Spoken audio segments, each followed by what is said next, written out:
بہلول کا نام آپ نے سنا ہوگا، یہ مشہور مجاذیب میں سے یہ مجذوب گزرا ہے۔ تو یہ دریائے دجلہ کے کنارے گھومتا تھا اور لوگ اس سے ملتے تو جو اس کی زبان سے نکلتا وہ پورا ہو جاتا۔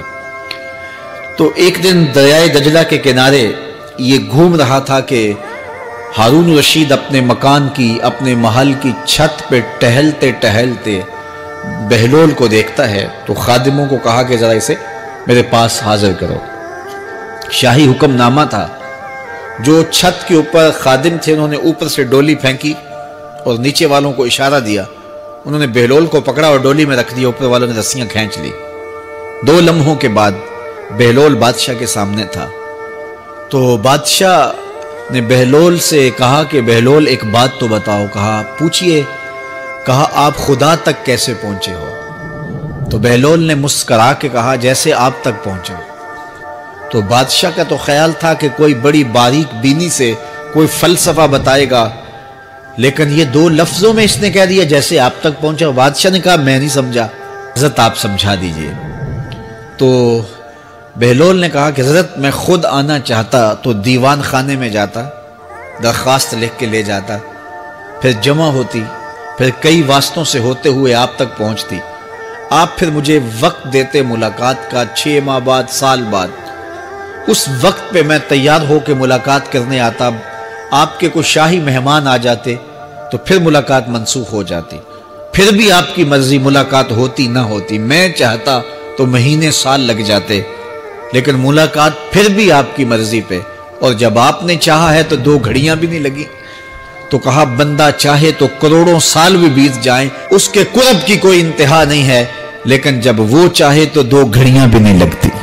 تو کہا کہ قل ان کنتم تحبون اللہ فاتبعونی یحببکم اللہ، کہ اگر تم اللہ سے محبت کرتے ہو تو آسان طریقہ تمہیں بتا دیتے ہیں، میرے محبوب کی چوکھٹ پہ آ جاؤ، اللہ اکبر، جس کو تم ڈھونڈنے نکلے تھے وہ تمہیں وہاں مل جائے گا، اور تم اس سے محبت کا دعویٰ رکھتے تھے وہ تم سے محبت کا دعویٰ کرے گا، اور پھر جب تم اس کے محبوب ہو جاؤ گے تو پھر جو تم کہو گے وہ کیوں نہیں ہوگا، کیونکہ محبوبوں کی تو بات مانی جاتی ہے نا۔ یہ نظام الدین اولیاء علیہ رحمہ کو محبوب الہی کہتے ہیں نا۔ ان کا واقعہ بھی علماء نے یہ لکھا ہے، صوفیاء نے، کہ ان کے شیخ حضرت بابا فرید الدین گنج شکر رحمۃ اللہ تعالی علیہ ایک دن موج میں آ گئے اور کہا کہ نظام الدین محب بنو گے یا محبوب بنو گے؟ تو یہ بڑی خدمت کرتے تھے اپنی شیخ کی، تو کہا کہ محب بنو گے یا محبوب؟ تو کہا حضرت اگر اجازت ہو تو اپنی ماں کو نہ پوچھاؤں۔ اللہ اکبر، ان لوگوں کی مائیں بھی تو صاحب حال ہوا کرتی تھیں۔ تو کہا کہ اگر اجازت ہو تو اپنی ماں کو نہ پوچھاؤں کہ محب بننا ہے یا محبوب بننا ہے؟ کہا جاؤ تمہیں اجازت ہے۔ تو گھر کی طرف روانہ ہوئے، 1 دن کا سفر کیا۔ راستے میں ایک فقیر تھا مجذوب، جو راستے میں بیٹھا تھا، حالت اس کی عجیب سی تھی۔ تو یہ سلام کر کے گزرنے لگے تو وہ مسکرا کے بولا محب بنو گے یا محبوب؟ تو حیرت زدہ ہو گئے کہ اسے کیسے پتا چل گیا، یہ تو میرے شیخ کا اور میرا راز ہے۔ تو رک گئے، کہا کہ حضرت اگر آپ بتا دیں تو بہت اچھا ہو۔ کہا نہیں ماں سے پوچھو، جو وہ بتائے گی وہی بن جانا، اور اگر ماں نے نہ بتایا تو کل آ جانا، اسی وقت یہاں ملاقات ہوگی، پھر میں بتا دوں گا۔ خیر چلے، رات کو پہنچے، والدہ کی خدمت میں سلام پیش کیا، پاؤں دبائے اور کہا کہ شیخ موج میں آ گئے اور کہا محب بنو گے محبوب بنو گے؟ تو میں نے کہا ماں سے پوچھ لوں۔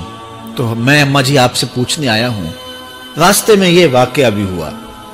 تو ماں نے کہا کہ بیٹے تم صبح ناشتہ کر کے پلٹ جانا، اور وہ جو راستے میں تیرے دل کی بات بوجھ گیا، وہ کوئی صاحب حال تھا، وہ تمہیں صحیح بتا سکے گا کہ محب بننا کہ محبوب بننا۔ خیر یہ صبح ناشتہ کر کے ماں کے پاؤں پکڑے، اجازت طلب کی اور واپس نکلے، اور وہاں جا کے دیکھا تو کوئی فقیر نہیں ہے۔ بڑے حیرت زدہ ہوئے، دائیں بائیں سے پوچھا کہ یہاں کل ایک بابا بیٹھا تھا۔ کہا وہ تو کل کا ہی فوت ہو گیا۔ تو کہا اس کی قبر کہاں ہے؟ کہا قبر کس نے بنانی تھی اس کی؟ وہ گندگی کے ڈھیر پہ لوگوں نے پھینک دیا۔ دل میں بڑے حیرت زدہ ہوئے، اتنا باکمال تھا، لیکن اپنی حالت یہ، خیر وہاں چلے گئے اور جا کے کھڑے ہو کے پوچھنے لگے بندہ خدا دل کی باتیں بوجھتا تھا، اور میرے ساتھ وعدہ کیا تھا کہ اگر ماں نے نہ بتایا تو کل آنا، اور اپنا پتہ ہی نہیں تھا کہ کیا ہونے والا ہے۔ یہ بات کہی تو بابا اٹھ کے بیٹھ گیا۔ عرش فرش تے بانگا ملیاں تے مکے پہ گیا شور، بلے شاہ سا مرنا ناہی تے گور پیا کوئی ہور۔ ہاں اٹھ کے بیٹھ گیا اور کہا کہ نظام الدین، محبوب بننا، محب نہ بننا۔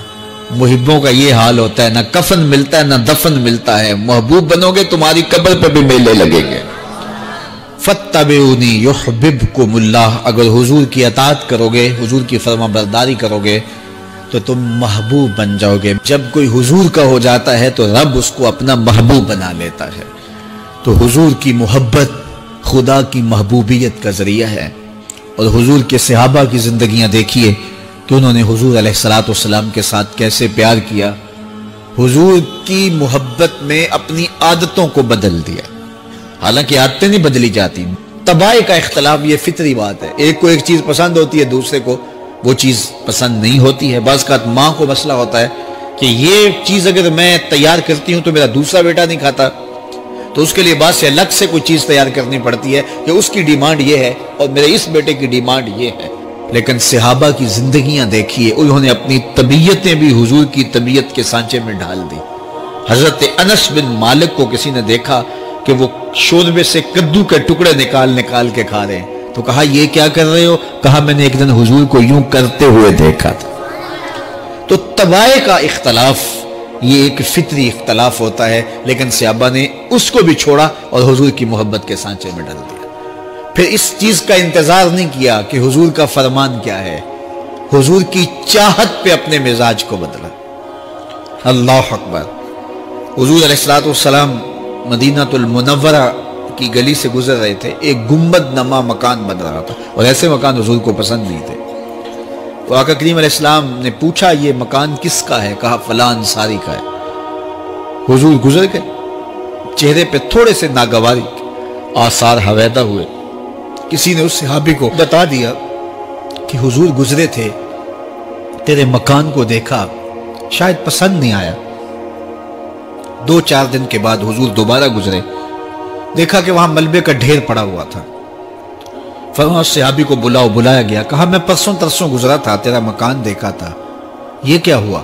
عرض کی میں نے گرا دیا ہے۔ فرمایا کیوں؟ عرض کی سنا تھا آپ کو پسند نہیں، سنا تھا آپ کو پسند نہیں۔ میں اور آپ دیکھیں ہمارا کیا کیا حضور کو پسند ہے، سر سے لے کر پاؤں تک، نجی زندگی سے لے کے سیاسی زندگی تک، اپنے امور ذات سے لے کر کے اپنی معاشرتی زندگی تک، ہمارا کیا کیا حضور کو پسند نہیں، اور ہر وہ چیز بدل دیں جو حضور کو پسند نہیں۔